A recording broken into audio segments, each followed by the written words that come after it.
Trump పుతిన్ల meeting తుస్సుమందని కావాలి. ఎందుకంటే Putin తెలివైన గేమ్ వేసేసాడు. స్టార్టింగే ట్రంప్ అసలు చాలా గొప్పోడు, చాలా మంచోడు అంటూ బిస్కెట్ వేసి పడేశాడు. దాంతోపాటుగా ట్రంప్ అసలు ఉండుంటే కనుక ఆ రోజున ఈ రష్యా ఉక్రెయిన్ యుద్ధమే ప్రారంభమయ్యేది కాదు. 2022లో ఉండుంటే ఆయన అధ్యక్షుడిగా లేకపోవడం వల్ల యుద్ధం ప్రారంభమైంది అంటం ద్వారా మరింత ఒబ్బేసేసాడు. ఫైనల్గా ఇప్పుడు ఏమీ తేలదు. ఉక్రెయిన్లో తాము ఆక్రమించుకున్న భూభాగాలన్నీ తమ దగ్గరే ఉంచాలని, అలాగే గతంలో ఉక్రెయిన్ నుంచి ఆక్రమించుకున్న క్రిమియాని కూడా చట్టబద్ధంగా తమకే ఇచ్చేయాలంటున్నాడు పుతిన్. అలాగే దీని మీద ఫర్దర్ చర్చలు మాస్కోలో చేద్దాం అన్నాడు. ట్రంప్ని పిలిచాడు.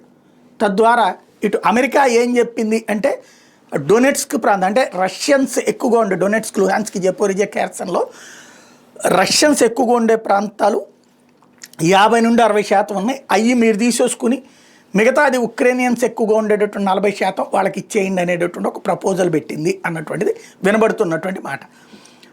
కానీ ఆ ప్రాంతాలు కూడా తాము ఆక్రమించుకున్నది వదిలేది లేదు అన్నటువంటి కోణంలో రష్యా మాట్లాడింది అన్నట్టు. ఓవరాల్గా చూస్తే ఏ పరిష్కారము లేదు.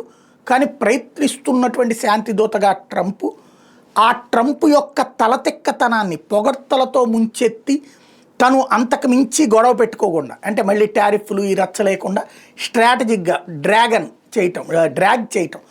ల్యాగ్ చేయడం అనమాట. మళ్ళీ కొన్ని రోజుల పాటు సాగదీసేటటువంటి తెలివైన ఎత్తుగడ వేయడం ద్వారా ట్రంప్ యొక్క అహాన్ని సంతృప్తిపరుస్తూ తెలివైన ఎత్తు వేశాడు పుతిన్.